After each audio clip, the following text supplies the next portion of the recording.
नमस्कार, आप देख रहे हैं विंध्य टाइम्स और आपके साथ मैं हूं आकाश। मध्य प्रदेश के पूर्व विधानसभा अध्यक्ष श्रीनिवास तिवारी का आज दिल्ली के स्कॉट फोर्टिस अस्पताल में 3:05 पे निधन हो गया। जैसे ही उनके निधन की खबर रीवा वासियों को लगी, रीवा के कई उनके करीबी, कई कांग्रेस के नेता उनके निज निवास समैया पर उनका जमावड़ा लगना शुरू हुआ। इस पूरे मामले पर लगातार विंध्य टाइम्स की नज़र है और हमारे एडिटर अमित मिश्रा इस वक्त उनके निज निवास समैया में है। अमित, इस वक्त क्या स्थिति चल रही है वहाँ पे? आकाश, मैं आपको बता दूं, जैसे ही ये खबर दिल्ली से रीवा पहुंची है, फोन से खबर पहुंची कि मध्य प्रदेश के पूर्व विधानसभा अध्यक्ष श्रीनिवास तिवारी का निधन हो गया। 3:05 की खबर है और दिल्ली के स्कॉट हॉस्पिटल में उनका जैसे ही निधन की खबर आई, यहाँ पे स्थानीय कार्यकर्ताओं, उनके परिजन, उनके समर्थक, सबका जमावड़ा लग गया।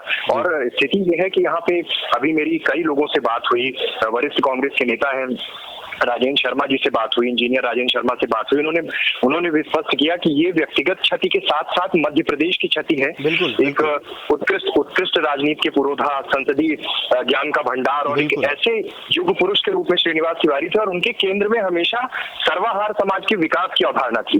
इस तरह से मतलब यहाँ पे पूर्व कांग्रेस के वरिष्ठ नेता प्रहलाद सिंह मिले, उसके बाद वर्तमान शहर कांग्रेस कमेटी के अध्यक्ष से बात हुई, नेता प्रतिपक्ष अजय मिश्रा बाबा से बात हुई। मतलब सबकी आंखें नम हैं, सब बहुत थके से लग रहे हैं, हारे से लग रहे हैं, क्योंकि कहीं ना कहीं श्रीनिवास तिवारी ने जिस तरह से विंध्य में राजनीति की, सबके विकास की अवधारणा के साथ काम किया। आप उनके ऐतिहासिक पृष्ठभूमि में जब जाएं, इतिहास में हम जब बात करें, 23 साल की उम्र में पहली बार विधायक चुने गए।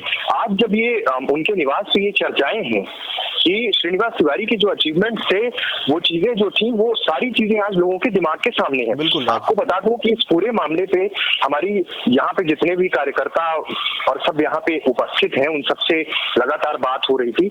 एक हताशा का भाव देखा जा रहा है, क्योंकि कहीं ना कहीं उनको ये लगता है कि उन्हें एक पिता को खोया। क्योंकि सबका कहना ये था कि श्रीनिवास तिवारी, क्योंकि उन्हें दादा कहा जाता था और दादा एक घर में सबसे सम्मानजनक और सबसे बड़े व्यक्ति को, मतलब सबको वो मतलब एक समान जैसा व्यवहार रखना और एक पिता की जैसा आदर सत्कार सबका उनके साथ था, एक जुड़ाव था। इस दृष्टिकोण से सब उसे देख रहे हैं और कहीं ना कहीं विंध्य की राजनीति के लिए, मध्य प्रदेश की सियासत के लिए बहुत बड़ी क्षति है, कांग्रेस के लिए भी। आपको मैं बता दूं, सुरेश पचौरी का भी अभी थोड़ी देर पहले वर्जन आया है, यहीं से अपडेट हुआ है कि श्रीनिवास तिवारी जी का हमारे बीच से जाना ये विंध्य के साथ साथ मध्य प्रदेश और कांग्रेस पार्टी की क्षति है। तो इस प्रकार से इस पूरे घटनाक्रम को यहाँ स्थानीय लोगों से, कार्यकर्ताओं से जो बात हुई है, उससे ये चीजें निकल के आ रही हैं। आकाश, बिल्कुल। अमित, यहाँ पे ये बताएं कि 16 जनवरी को कैसे दादा की तबीयत खराब हुई, दोपहर बाद उनको संजय गांधी में एडमिट कराया गया। ऐसा लग रहा था जब दादा दिल्ली पहुंचे, वहाँ से अफवाहों का दौर चला 17 तारीख को लगभग 9 बजे रात से, जिसका कार्ड भी विंध्य टाइम्स ने किया। तो लोगों में कहीं ना कहीं ये आशा थी कि दादा एक बार फिर से ठीक होकर आएंगे, लेकिन किस तरह का आघात पहुंचा है लोगों के मन में, विंध्यवासियों के मन में?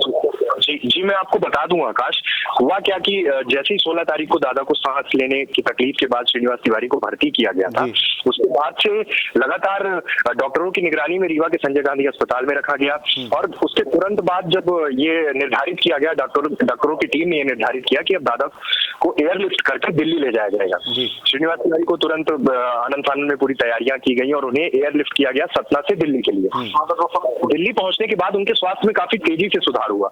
कल जरूर एक अफवाहों का दौर शुरू हुआ था, उन अफवाहों के दौर में ये बातें आई कि दादा अब हमारे बीच नहीं है। श्रीनिवास तिवारी को लेकर तरह तरह के सोशल मीडिया पे मैसेजेस वायरल होने लगे, ट्विटर से लेकर फेसबुक, व्हाट्सएप ग्रुप और अलग अलग तरीके से खबरें आने लगी। इवन कुछ मीडिया हाउसेज में भी ये खबर चली गई थी, लेकिन सबने बाद में क्षमा मांगी। लेकिन कल उनकी रिकवरी बहुत तेजी से हुई थी। कल हमारी उनके नाती विवेक तिवारी बबला से भी बात हुई, उन्होंने बताया कि दादा बिल्कुल स्वस्थ हैं और बात कर रहे हैं, अब चीजें बिल्कुल सामान्य है। उसके बाद विंध्य में मतलब फिर से कार्यकर्ताओं में एक खुशी की लहर थी कि अब दादा स्वस्थ है। लेकिन तुरंत आज 3:05 पे दादा ने अंतिम सांसें ली और ये इस क्षति को विंध्य मतलब इनके कार्यकर्ता, इनके समर्थक, क्योंकि आपको भी पता है कि श्रीनिवास तिवारी ने विंध्य में एक बहुत लंबा राजनीतिक सफर के साथ साथ समाज सेवा की जो अवधारणा थी उसके साथ काम किया था। तो कहीं ना कहीं एक हताशा, एक निराश और सबको एक दुख है कि आज दादा उनके बीच नहीं है।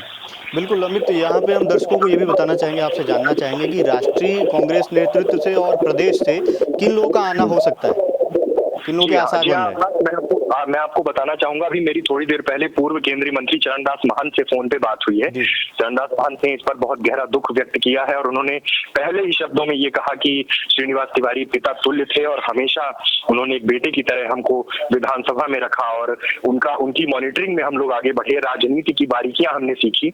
उनसे हमारी बात हुई और उन्होंने बहुत संवेदना जाहिर की और कहा कि ये हमारे लिए व्यक्तिगत चाहिए। मैं आपको बता दूं कि कल संभावना ऐसी जताई जा रही कि मध्य प्रदेश कांग्रेस कमेटी के बड़े नेता कमलनाथ, ज्योतिरादित्य सिंधिया, अरुण यादव, नेता प्रतिपक्ष अजय सिंह, सुरेश पचौरी और केंद्र के कुछ बड़े नेता शामिल हो सकते हैं, क्योंकि कल सुबह 10 बजे दादा को लेके, श्रीनिवास तिवारी को लेके स्पेशल प्लेन से सतना लाया जाएगा। सतना के बाद रीवा में जगह जगह उनके अंतिम दर्शन के लिए रखा जाएगा और फिर अंत में अमहिया में, कल दिन भर अमहिया में उनके अंतिम दर्शन के लिए रखा जाएगा। उसके बाद परसों त्योनी, उनके गृहग्राम त्योनी में उनका अंतिम संस्कार किया जाएगा। तो इस तरह से देखा जा रहा है कि क्षेत्र के बड़े नेता, मध्य प्रदेश के कांग्रेस के बड़े नेता, इवन सत्ता पक्ष से बहुत सारे लोगों का वर्जन आ चुका है। नरोत्तम मिश्रा, बाबूलाल गौर और मध्य प्रदेश के मुख्यमंत्री शिवराज सिंह चौहान, प्रदेश अध्यक्ष नंद कुमार चौहान, सबने संवेदना जाहिर की है, क्योंकि कहीं ना कहीं ये चीज देखी गई थी, जैसे बाबूलाल गौर जिस तरह से जुड़े हुए थे या फिर जिस तरह से एक जुड़ाव नरोत्तम मिश्रा का था, सबका एक मतलब श्रीनिवास तिवारी को लेकर जो एक अवधारणा थी वो यही थी कि वरिष्ठ हैं और हम सबके मार्गदर्शक के रूप में हैं। तो इसलिए सबका यहाँ आना होगा और कल मतलब बहुत ज्यादा केंद्रीय, राष्ट्रीय, राज्य स्तर से बड़े नेताओं का जवाबदार रीवा में लगने वाला है। अच्छा, ठीक है। यहाँ पे ये जानना भी जरूरी है, हालांकि ये बहुत ही भावनात्मक प्रश्न है। उनके बेटे सुंदरलाल तिवारी जो शायद रीवा में ही हैं, उनसे क्या संपर्क हो पाया है? नहीं, आपको मैं बता दूं आकाश, सुंदरलाल तिवारी रीवा में नहीं है, निकल चुके हैं। कल सुबह हो सकता है वो उनके श्रीनिवास तिवारी के पार्थिव शरीर के साथ रीवा पहुंचेंगे और उसके बाद आगे की प्रक्रियाएं की जाएंगी। वो यहाँ से निकल चुके हैं, वो भोपाल के रास्ते दिल्ली भी पहुंच चुके होंगे। इस तरह की अभी अपडेट मिल रही है। तो कुल मिला के ये घटनाक्रम विंध्य के लिए, मध्य प्रदेश की राजनीति के साथ साथ विंध्य क्षेत्र के लोगों के लिए एक बहुत भावनात्मक एक घटनाक्रम है, जो भावनात्मक रूप से जुड़े हुए कार्यकर्ता, उनके परिजन, उनके समर्थक, क्योंकि आपने पहले भी देखा है कि उनके जन्मदिन में किस तरह से जिले भर से, विंध्य से लोग आते थे। तो ये पूरा घटनाक्रम इस तरह से हुआ है और कल केंद्रीय और प्रदेश के नेतृत्व से बड़े शीर्ष नेताओं का यहाँ आना संभव है। बहुत बहुत धन्यवाद अमित आपका हमारे साथ जुड़ने के लिए। श्रीनिवास तिवारी दादा की बात की जाए, चाहे वो नए साल में पत्रकारों से बात करनी हो, उन्हें डायरी भेंट करनी हो, चाहे उनके जन्म दिवस को रीवा एक उत्सव की तरह मनाता था, एक ऐसा नेतृत्व, एक ऐसे तेवर का नेता जो शायद अब विंध्य में या मध्य प्रदेश की राजनीति में, कांग्रेस पार्टी में, जिसकी कमी अब हर किसी को खलेगी। इस पूरे विषय पर पल पल की अपडेट के लिए बने रहिए विन टाइम्स के साथ। तब तक के लिए नमस्कार।